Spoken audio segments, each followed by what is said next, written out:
Bueno, en principio, agradecer a la Universidad Mayor de San Simón y en Agruco en especial por la invitación. Yo soy Venecio Quispe Gutiérrez, comunario aymara del occidente de Oruro, de Hachacarangas, de la Iyocala de la comunidad Opoqueri, de la marca Corque, y pues vivo muchísimos años, más de 20 años en la ciudad del Alto.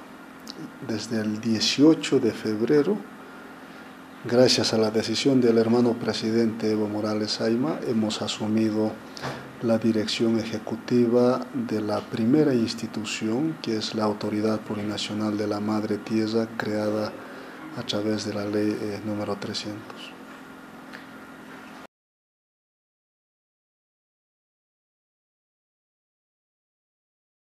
Desde que este Estado colonial, neoliberal, capitalista y patriarcal entra en crisis, podríamos decir en la tercera gran rebelión indígena popular a partir del año 2000 en adelante, llegando al 2005, coronando una victoria donde Evo Morales Ayma y Álvaro García Linera ganan las elecciones.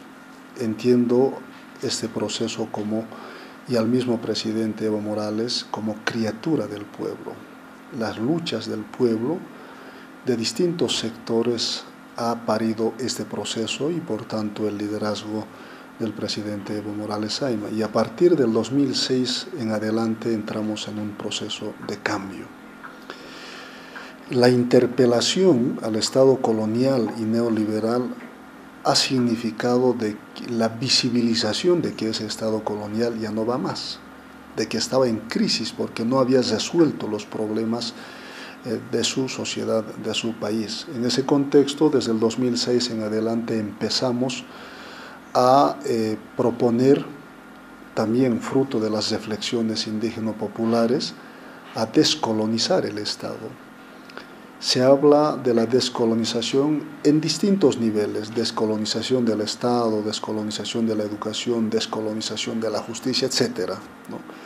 Y en ese contexto también se empieza a hablar, no muy claro, pero sí con una conciencia de que también hay que descolonizar nuestra relación con la madre tierra. En ese contexto, el hermano presidente y el hermano canciller, don David Choquehuanca, han ido posicionando entre varios temas, sobre todo dos temas a nivel internacional: el paradigma del vivir bien y de la madre tierra. Entendida estos conceptos como una nueva forma de organizar la vida, la lucha de las organizaciones, de los pueblos, se estaba expresando en ese nuevo paradigma. En varias oportunidades el presidente decía: o muere el capitalismo o muere la madre tierra. Pero ¿qué es lo que había puesto en crisis a la madre tierra? Las acciones humanas. Es que nosotros los humanos hemos construido un sistema, digo nosotros, que precisamente no fue nosotros, sino es una minoría. Construimos un sistema contra natura, no en equilibrio y armonía con la naturaleza, sino en esa lógica de dominación a la naturaleza, de explotación a la naturaleza, al hombre, a los pueblos, etc. Ese sistema conocida como la civilización del occidente es la que ha puesto en crisis la única y principal fuente de vida, que es la madre tierra. En ese contexto, el gran desafío es cómo puedes ir constituyendo una verdadera alternativa en lo económico, en lo político, en lo cultural, que supere el capitalismo. A eso podríamos llamarlo, es la materialización del vivir bien. El vivir bien como un nuevo horizonte civilizatorio, ¿ya?, donde la economía, la política, la cultura, etcétera, estará organizado en función del desarrollo de la vida, de la producción de la vida. Eso es el horizonte largo, el desafío largo que no debemos perder de vista. Sin embargo, los efectos del cambio climático ahora lo estamos viviendo. Qué sé yo, en las inundaciones que observamos ahora en el Beni, excesivas sequías, heladas, granizadas, etcétera, que lo vive la gente más desprotegida. Entonces, en ese contexto necesitamos hacer cosas concretas, avanzar en proyectos, en programas concretos para mitigar el cambio climático o adaptarnos a ella, ¿no? Entonces, como que hay dos grandes desafíos en esta institución. Uno, el horizonte largo de trabajar propuestas concretas, de generar discusiones, análisis, de realmente construir un sistema alternativo al capitalismo neoliberal, ¿no? Sin embargo, eso puede desviarnos un poco, entonces necesitamos ir haciendo cosas concretas. En otras palabras, luchar contra el capitalismo, pero haciendo en el presente.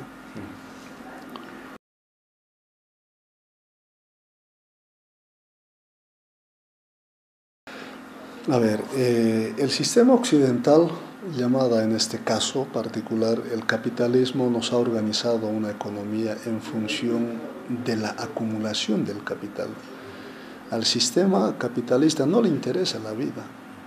La vida es un objeto más, una cosa más, por tanto es una mercancía más. El fin último del capitalismo es la acumulación. Yo digo la acumulación insaciable del capital. En esta ambición de acumulación insaciable, el capitalismo pues ha ido depredando la naturaleza, explotando la naturaleza y poniendo por tanto en crisis a la madre tierra, pero también por otro lado explotando al hombre, de tal manera que ha ido concentrando la riqueza en pocas manos y la miseria en una mayoría.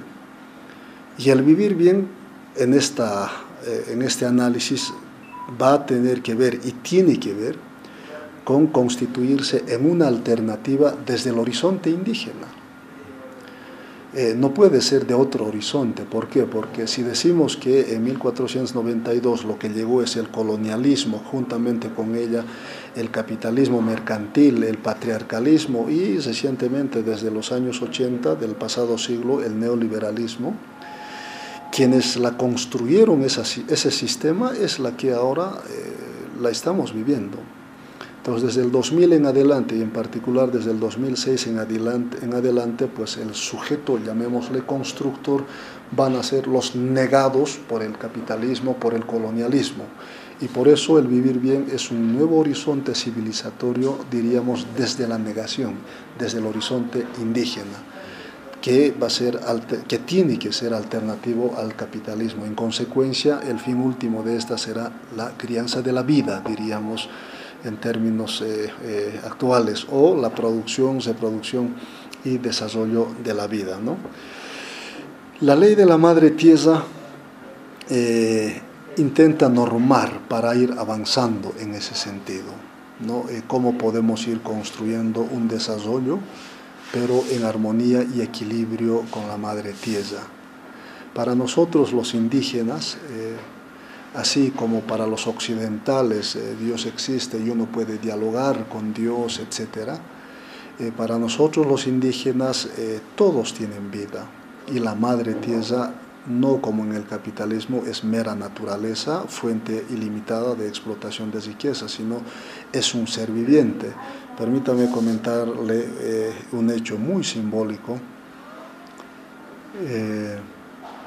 Los abuelos, por lo menos por la región donde vivo,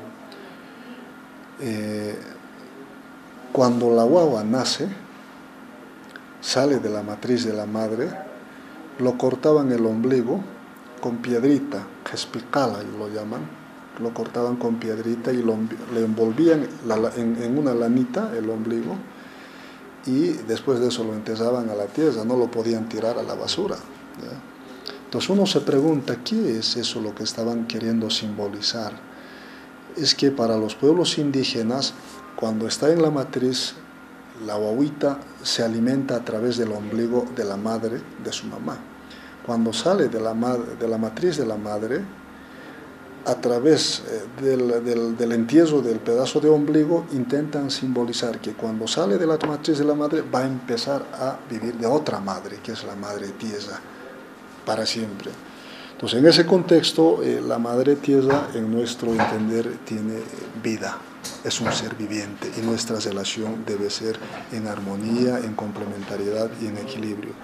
La ley de la madre tierra considera todos estos elementos, da muchos lineamientos de cómo deberíamos de ir construyendo esta relación armónica con la madre tierra, y en ese contexto el camino por recorrer es largo. La institución, la autoridad de la madre tierra es de reciente creación, y ojalá con el esfuerzo, con la esperanza y con la unión de muchas instituciones podamos ir avanzando en la construcción de este nuevo horizonte civilizatorio.